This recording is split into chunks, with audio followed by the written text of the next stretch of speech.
Il y a des parents qui veulent éduquer leurs enfants parfaitement, soit parfait, avec bienveillance, avec conscience, pas comme leurs propres parents ont fait.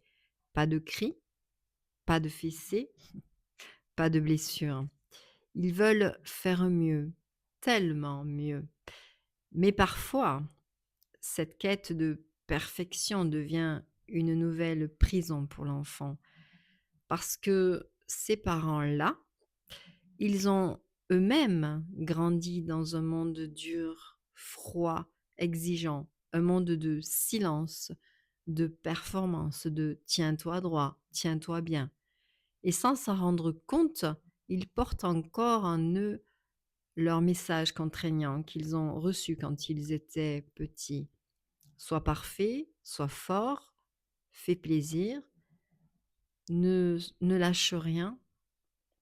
Alors, même s'ils n'élèvent pas leurs enfants comme leurs propres parents l'ont fait, ils transmettent quand même le même poison, mais sous une autre forme.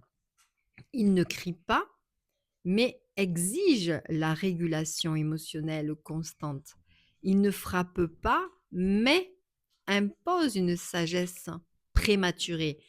Ils n'humilient pas, mais exigent une perfection comportementale déguisée en autonomie.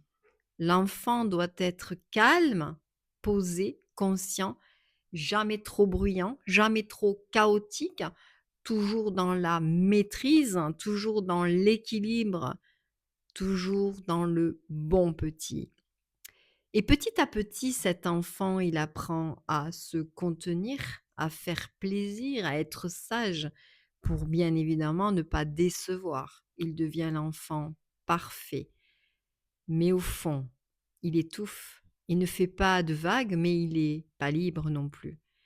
Et ce n'est pas par méchanceté, c'est parce que les parents portent encore leurs propres blessures d'enfance et sans s'en rendre compte, ils veulent que leurs enfants réparent ce que eux n'ont pas pu être.